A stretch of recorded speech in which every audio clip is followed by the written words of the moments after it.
हाय बच्चों, आज हम स्टडी करने वाले हैं change of state and latent heat को, जो कि हमारे थर्मल प्रॉपर्टीज ऑफ मैटर का अगला लेक्चर है।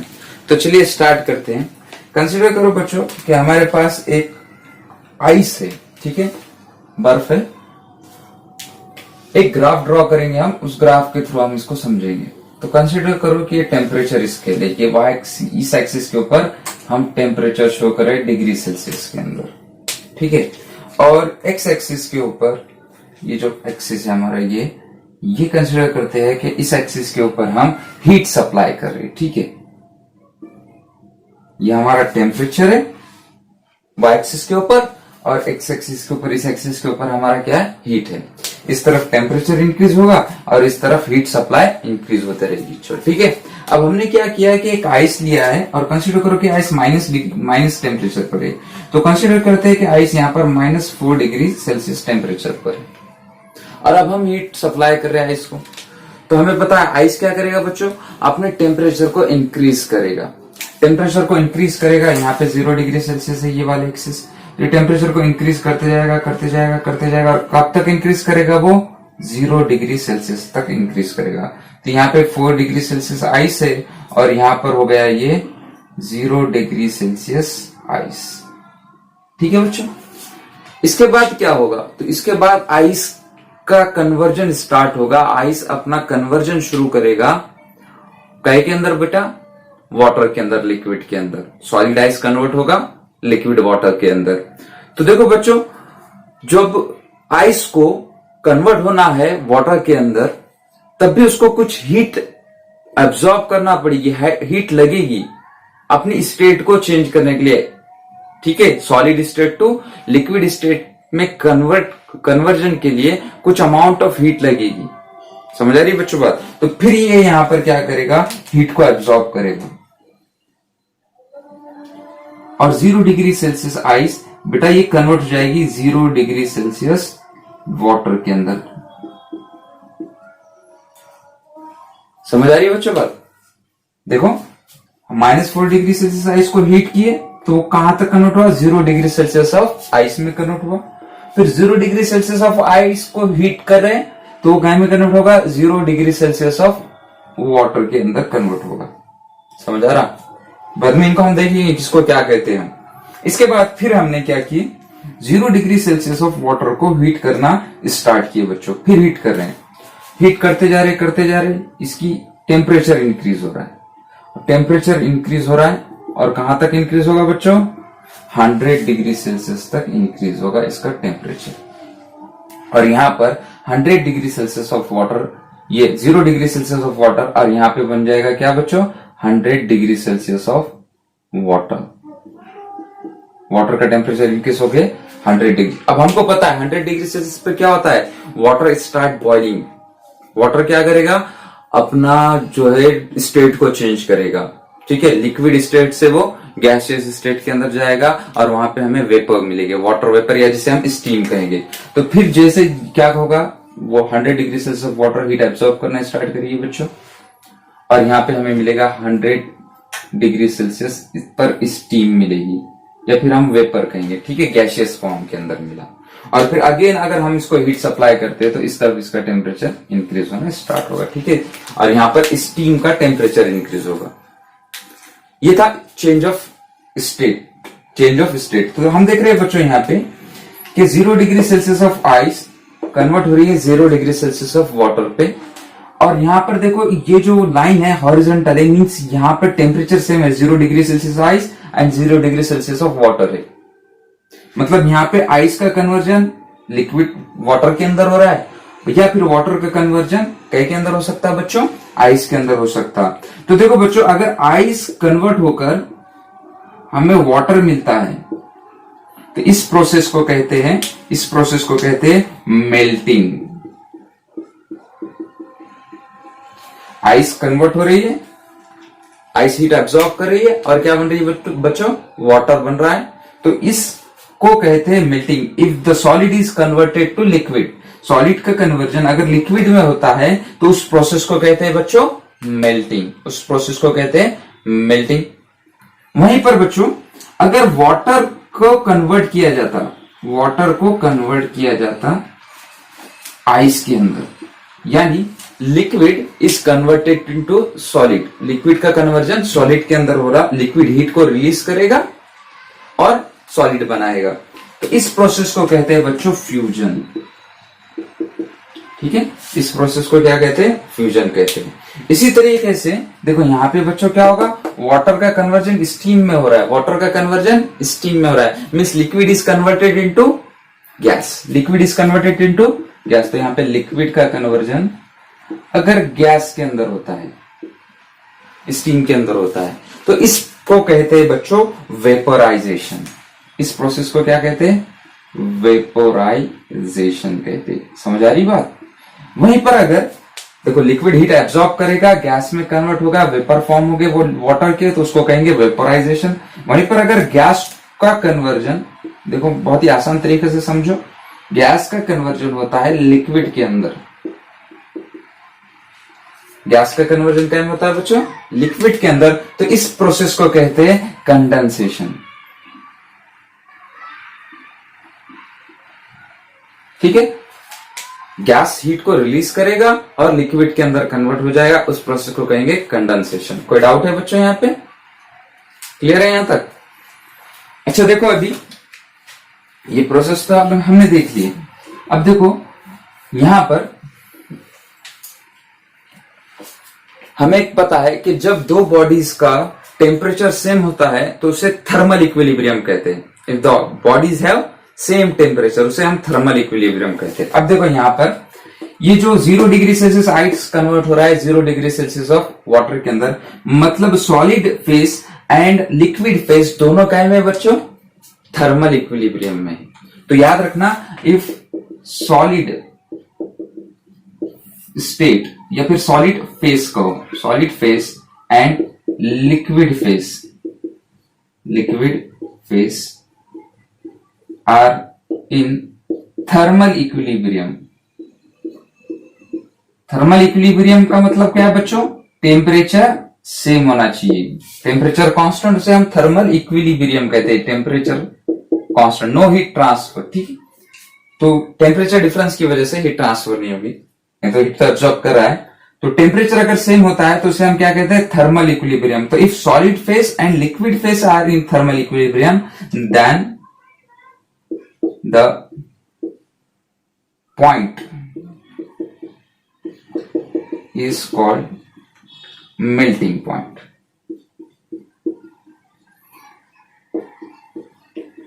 इसको कहें द पॉइंट एट विच, ऐसा कह सकते हैं, the point eight which solid phase and liquid phase are in thermal equilibrium, then the point is called melting point। देखो मेल्ट हो रहा है, तो यहां पर 0 degree Celsius water, 0 degree Celsius ice, दोनों का टेम्परेचर सेम है बच्चों 0 डिग्री सेल्सियस, और liquid phase and solid phase दोनों का सेम टेम्परेचर है, थर्मल इक्विलिब्रियम। उस पॉइंट को क्या कहते हैं? हम मेल्टिंग पॉइंट कहते हैं। वहीं पे बच्चों ये वाला देखो यहां पर, अगर liquid phase, liquid, the point at which liquid and steam phase, liquid and gaseous phase कहेंगे हम, are in thermal equilibrium, are in thermal equilibrium means यहां पर लिक्विड फेस का और गैसियस फेस का टेम्परेचर क्या होना बच्चों? सेम होना। देखो यहां पे 100 डिग्री सेल्सियस वाटर मतलब लिक्विड फेस है, 100 डिग्री स्टीम ये भी क्या है? ये गैसियस फेस है, दोनों का टेम्परेचर सेम है, मींस दोनों थर्मल इक्विलिब्रियम में है। और इस पॉइंट को कहते हैं हम बॉइलिंग पॉइंट। इस पॉइंट को क्या कहते हैं? बॉइलिंग पॉइंट कहते हैं। समझ आई बच्चों बात? तो अगर liquid and solid phase equilibrium में है, मेल्टिंग पॉइंट या फिर फ्रीजिंग पॉइंट, वाइस वर्सा, और यहां पर इसको कहेंगे बॉइलिंग पॉइंट। ठीक है, अगर लिक्विड है, गैसियस फेस, थर्मल इक्विलिब्रियम में। चलो बच्चों बात समझ आई? अच्छा देखो, ये melting point and boiling point ये डिपेंड करते हैं बच्चों, इट डिपेंड्स। ठीक है, किन चीजों पे डिपेंड करता है? तो melting point and boiling point, ये दो पॉइंट याद रखना कि डिपेंड करता है nature of substance, nature of substance के ऊपर डिपेंड करता है। आप सभी को मालूम है कि अलग अलग सब्सटेंसेस का melting point and boiling point different होगा, अलग अलग होगा, ठीक है ना। जैसे कि वाटर बॉईल हो रहा है 100 डिग्री सेल्सियस पर, और आप अगर दूसरे किसी लिक्विड को बॉईल करते हैं, मर्क्यूरी वगैरह को, तो उनको टेम्परेचर अलग लगेगा। वहीं पर हम देखते हैं ice melting at 0 degree Celsius, but we want to melt a metal, then we required a several 100 degrees of temperature. Means कि अगर हम वाटर को मेल्ट करें, आइस को मेल्ट करें 0 डिग्री सेल्सियस पर हो जा रहा है, लेकिन अगर हम आयरन को मेल्ट करना है, लोहे को पिघलाना है, तो क्या करना बच्चों, 1400 डिग्री सेल्सियस टेम्परेचर लगेगा। मेल्टिंग पॉइंट डिपेंड कर रहा है किस पर, नेचर ऑफ सब्सटेंस पर। वहीं पर बच्चों दूसरी चीज है इंपॉर्टेंट कि ये डिपेंड करता है प्रेशर पर, डिपेंड करता है प्रेशर पर, ठीक है। अगर एटमॉस्फेरिक प्रेशर के ऊपर if the melting occur at atmospheric pressure, तो उसे कहते हैं normal, eight normal temperature pressure, ठीक है, नॉर्मल मेल्टिंग पॉइंट कहेंगे उसे, ठीक है। तो वहां पर उस बात को समझ जाना कि अगर एटमॉस्फेरिक प्रेशर पे होता है तो उसे कहते हैं नॉर्मल मेल्टिंग पॉइंट, और अगर बॉइलिंग होती है एटमॉस्फेरिक प्रेशर पर तो उसे कहते हैं नॉर्मल बॉइलिंग पॉइंट, ठीक है, नॉर्मली होगा। और प्रेशर पे डिपेंड करता है, ये बात बहुत इंपॉर्टेंट है यहाँ पे, ठीक है। इसके ऊपर एक कंसेप्ट है रेजिलेशन का, प्रेशर के ऊपर से कंसेप्ट आ जाता है बच्चों, जिसे कहते हैं रेजिलेशन। नेचर ऑफ सब्सटेंस तो समझ में आ गया, लेकिन प्रेशर का किस, बर्फ की लादी लो, ठीक है, ब्लॉक ऑफ आइस लो, और उसे 2 ब्लॉक पर रखो, जैसे कि फिगर में आपको नजर आ रहा होगा, और उसको एक वायर से उसके ऊपर वेट लगा दो। आप देखोगे बच्चों कि धीरे धीरे वो वायर जो है बर्फ के अंदर से निकलता जाएगा, और बर्फ की जो स्लैब है, जो लादी है, वो टूटेगी भी नहीं। या फिर आपने देखा होगा स्केटिंग, बर्फ, आइस स्केटिंग, बर्फ के ऊपर स्केटिंग होती है, तो वो स्केटिंग के अंदर भी जो कंसेप्ट होता है वो रेजिलेशन का होता है। या सबसे बेस्ट एग्जांपल जो आप घर पे ट्राई कर सकते हो, बर्फ के 2 टुकड़े लो घर के ऊपर, फ्रिज में से बर्फ के 2 टुकड़े निकालो, और उन्हें क्या करो, हाथ में दबाओ, 2 बर्फ के टुकड़ों को एक दूसरे के साथ लगाओ, और हाथ में उनका ऐसे 2 बर्फ के टुकड़े लो और इन्हें ऐसा प्रेस करो, एकदम प्रेस करो। थोड़ी देर के बाद आप देखोगे कि वो बर्फ के 2 टुकड़े जो है वो आपस में चिपक गए। आपने एक आइस गोला खाया होगा, आप देखते हो कि उसके अंदर छोटे छोटे पार्टिकल से वो गोला तैयार होता है कि नहीं। तो गोला जो बनाता है उसे क्या करता है, उसे प्रेस करता है थोड़ी देर के लिए, मींस प्रेशर का इफेक्ट हो रहा है। अब प्रेशर का इफेक्ट क्या हो रहा है बच्चों, तो देखो प्रेशर का इफेक्ट ये हो रहा है कि जब प्रेशर इंक्रीज करते हैं, हम प्रेशर को इंक्रीज करते हैं, तो जो हमारा 0 डिग्री सेल्सियस पर मेल्ट होना चाहिए था, वो मेल्टिंग स्टार्ट करता है some lower temperature. Melting point क्या होता है, डिक्रीज हो जाता है, मेल्टिंग पॉइंट डिक्रीज हो जाता है। बात को समझो, इसका मतलब ये है कि जो आइस पहले 0 डिग्री सेल्सियस पर मेल्ट हो रहा था, जो आइस पहले 0 डिग्री सेल्सियस पर मेल्ट हो रहा था, अगर हम प्रेशर को इंक्रीज कर देते हैं, प्रेशर को इंक्रीज कर देते हैं, तो अब वो जो है -1 डिग्री सेल्सियस पर मेल्ट होगा। एक एग्जांपल लो, जैसे कि हमारे पास बर्फ था, ये बर्फ की लादी है हमारे पास, और यहां पर हम इसके ऊपर जब प्रेशर आ रहा है, यहां पर जो वायर था हमारे पास,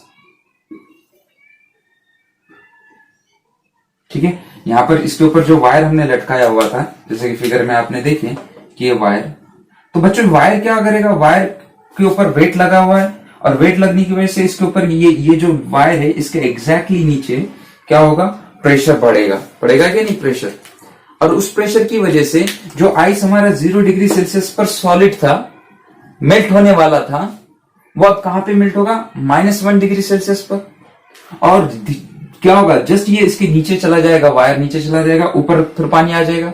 अब पानी का टेम्परेचर तो 0 डिग्री सेल्सियस है, पानी फिर से क्या बन जाएगा, बर्फ बन जाएगा, और ये धीरे धीरे वायर नीचे चला जाएगा, लेकिन ये मेल्ट नहीं होगा। समझ आ रही बच्चों बात। इस प्रोसेस को क्या कहते हैं, रेजिलेशन कहते हैं। क्लियर हुआ बच्चों कॉन्सेप्ट। आपने घर पे कभी खाना बनाए, एक क्वेश्चन कर रहा हूं मैं सिंपल। ये क्वेश्चन जो है मुझे इंजीनियरिंग के अंदर एक्सटर्नल में पूछे थे सर ने, कि कुकर में खाना जल्दी बनेगा या फिर भगोने में। क्या में बनेगा जल्दी? कुकर में। क्यों बनेगा बच्चों? उसका नाम ही प्रेशर कुकर है।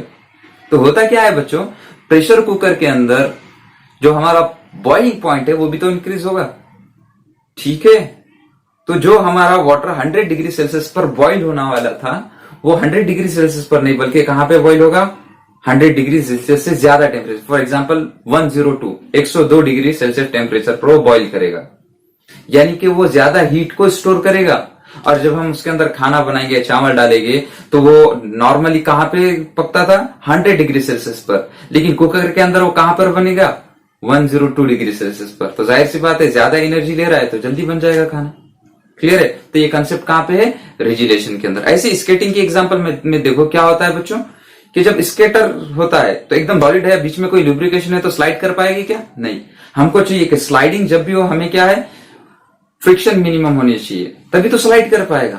तो जैसे स्केटर स्केटिंग पे जाता है तो बच्चों बर्फ के ऊपर प्रेशर होता है स्केटर का पैर से, तो क्या होगा? वो स्केटिंग के नीचे की जो प्रेशर बर्फ है वो पिघलेगी, क्योंकि उसका मेल्टिंग पॉइंट कम हो गया। समझ आ रहा? और वो जो आइस था वो क्या में कन्वर्ट हो गया बच्चों? वो आइस कन्वर्ट हो गया वाटर के अंदर, और वहां पर जो स्केटर है वो आराम से स्लाइड करेगा। समझ आ रही? -4 डिग्री सेल्सियस आइस को कन्वर्ट करे 0 डिग्री सेल्सियस आइस पर, मतलब यहाँ पे टेम्परेचर को चेंज कर रहे हैं। और हमको पता है कि टेम्परेचर को चेंज करे तो हम हीट सप्लाई करेंगे, और वो सप्लाइड हीट कैसे फाइंड करेंगे हम? Delta Q is equal to M S delta T. यहाँ पर एम क्या है? मास ऑफ आइस होगा बच्चों, S specific heat of ice, and delta T change in temperature, जो यहाँ पे कितना है? 4 डिग्री सेल्सियस का चेंज होगा। इस हीट को कहते हैं बच्चों सेंसिबल हीट। याद रखना क्या है इसका नाम है, इसे कहते हैं सेंसिबल हीट, ठीक है। उसके बाद देखो बच्चों, यहाँ पर 0 डिग्री सेल्सियस ऑफ आइस को हमने कन्वर्ट किया 0 डिग्री सेल्सियस ऑफ वाटर में, और यहाँ पर जो हीट लगी, अगर आइस का कन्वर्जन लिक्विड के अंदर हो रहा है वाटर के अंदर, तो बच्चों हीट को एब्सॉर्ब करेगा, या फिर लिक्विड का कन्वर्जन सॉलिड के अंदर होता है तो हीट को रिलीज करेगा। क्लियर है? हीट को खारिज करेगा। तो यहां पर फेज चेंज हो रहा है। दो चीजें होती है, एक होता है टेम्परेचर चेंज, ठीक है, जिसे सेंसिबल हीट कहते हैं, हीट सप्लाई करे टेम्परेचर चेंज हुआ। दूसरा प्रोसेस हो रही है बच्चों कि हम हीट तो सप्लाई कर रहे हैं लेकिन वहां पर टेम्परेचर चेंज नहीं हो रहा। वहां पर चेंज क्या हो रहा? वहां पे चेंज हो रहा है बच्चों, फेज चेंज हो रहा, स्टेट चेंज हो रही कहेंगे। फेज कहो, स्टेट कहो, मींस सॉलिड का कन्वर्जन लिक्विड में होगा, या लिक्विड का कन्वर्जन गैस के अंदर होगा, या वाइस वर्सा भी हो सकता। तो इस हीट को कहते हैं लैटेंट हीट। इस हीट को क्या कहते हैं बच्चों? Latent heat. तो सिंपल है, the amount of heat required to change the phase required to change the phase is called latent heat, ठीक है। या फिर कहेंगे इसे कि the amount of heat required to change the 0 degree Celsius of ice to 0 degree Celsius of water, it is also called latent heat। अच्छा देखो बच्चों, फेस चेंज कर रहे, सिंपल याद रखना, फेस चेंज कर रहे latent heat लगेगी। अब यहाँ पे ये देखो कि 0 डिग्री सेल्सियस आइस का conversion 0 degree Celsius of water के अंदर हो रहा है, और यहाँ पर जो हीट लगेगी इसे हम क्या कहेंगे? लैटेंट हीट कहेंगे। और यहाँ पे ये हमें मिलेगी m इंटू एल, ठीक है। क्या मिलेगी? L into M into L मिलेगी, टोटल होगी। अगर हम यूनिट मास के लिए निकालते हैं तो L की वैल्यू क्या मिलेगी? Q by M, heat supply divided by mass होगा। अब ये लैटेंट हीट जो है ये होती है फ्यूजन। आइस का कन्वर्जन वाटर के अंदर हो रहा है ना बच्चों, इसलिए कहते हैं इसे लैटेंट हीट ऑफ फ्यूजन। यहाँ पे LF क्या है? Latent heat of fusion. समझ आ रही बच्चों बात? मास को तो हम ले लेंगे साइड में, लैटेंट हीट ऑफ फ्यूजन होगी। वहीं पे देखो यहां से फिर ये जो है डेल्टा क्यू, यहाँ पे जो सप्लाई हो रहा है हमारा, ये भी सेंसिबल हीट है क्योंकि टेम्परेचर चेंज हो रहा है बच्चों।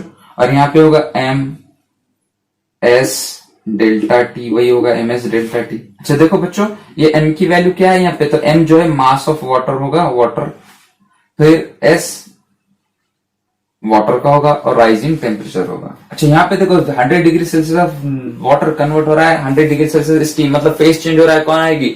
Latent heat. और यहाँ पे जो लैटेंट हीट होगी बच्चों, इसे कहेंगे लैटेंट हीट ऑफ वेपोराइजेशन, ठीक है। the amount of heat required to convert 100 degree Celsius water to 100 degree Celsius steam is called latent heat of vaporization for a unit mass। यानी कि यहाँ पे जो हीट सप्लाई होगी वो होगी m इंटू एल वी। ठीक है, कोई डाउट? क्लियर है बच्चों? तो ये था हमारा entire latent heat and change of face के बारे में। होप आपको इसके अंदर कोई डाउट नहीं है। अगर डाउट है तो कमेंट करें, और अगर आपको लेक्चर पसंद आता है तो लाइक करें, अपने दोस्तों के साथ शेयर करें और चैनल